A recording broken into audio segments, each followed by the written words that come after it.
weakness. Do I have weakness? I am nothing but weakness. I'm not naturally strong or fast or flexible. I'm certainly not the smartest person in the world. I get emotional over stupid things. I eat the wrong foods. I don't sleep enough. I procrastinate and I waste time. I care too much about meaningless things and not enough about important things. My ego is too big. My mind is too small, often trapped inside itself.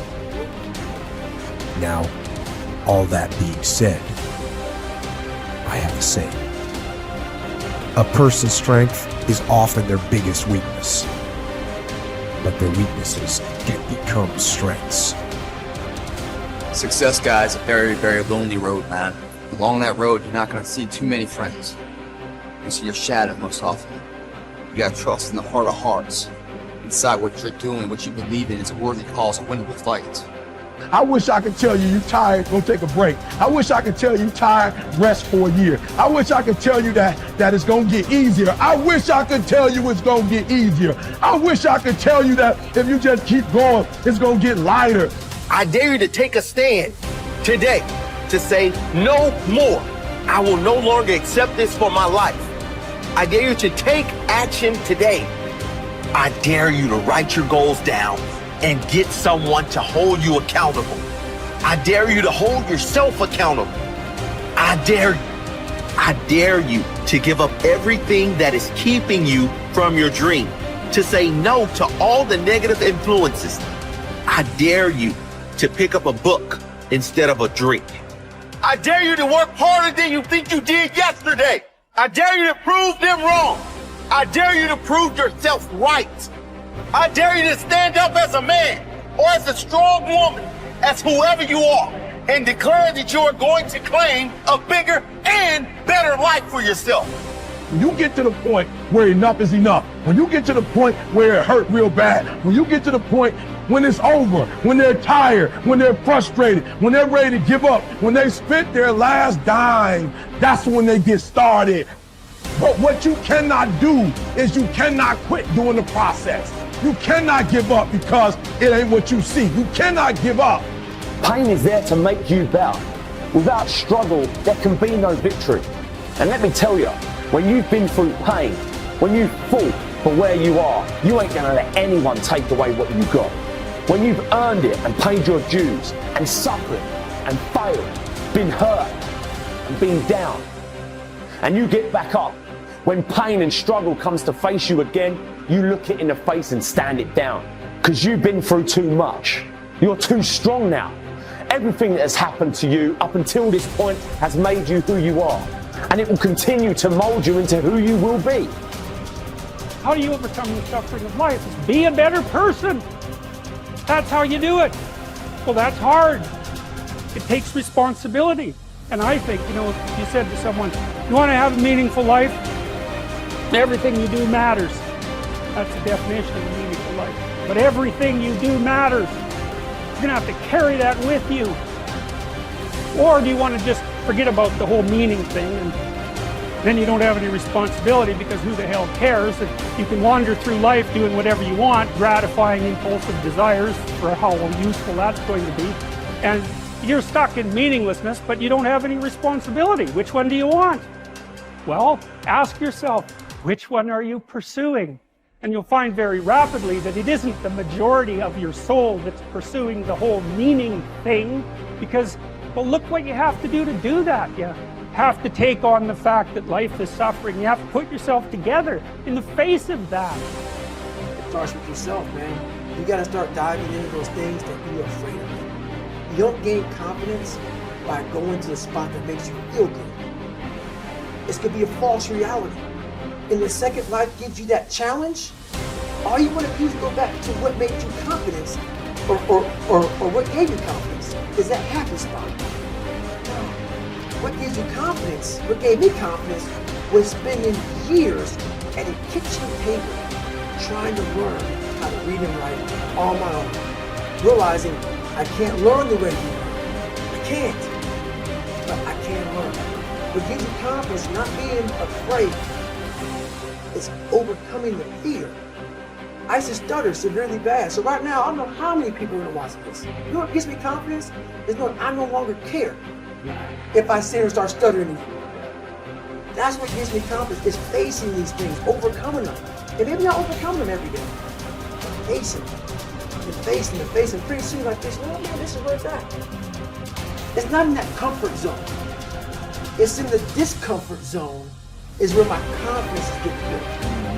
That's where it's getting built. But people want they want an easier answer. There has to be an easier way.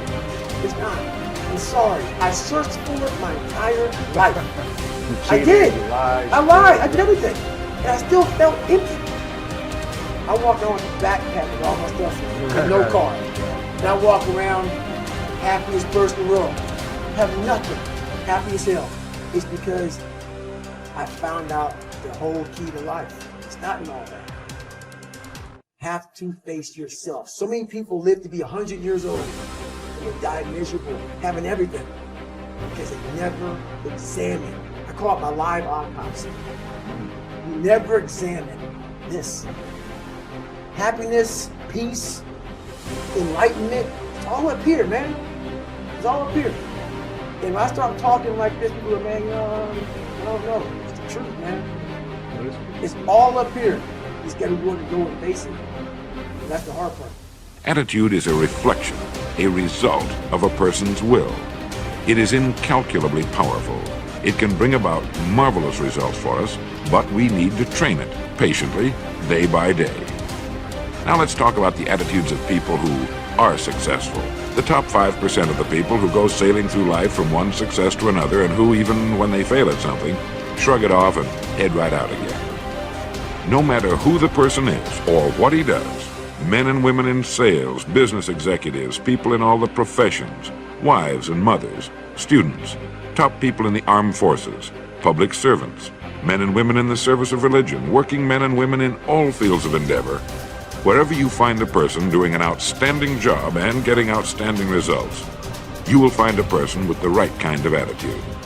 These people take the attitude toward themselves that they can accomplish what they set out to accomplish, that there's no good reason on earth why they can't be competent, successful. They have a healthy attitude toward themselves and, as a result, toward life and the things they want to accomplish. And because of this, they achieve some remarkable things, and they come to be called successful, outstanding, brilliant, lucky, and a lot of other things. They're quite frequently no more brilliant or outstanding than the majority of the people by whom they're surrounded.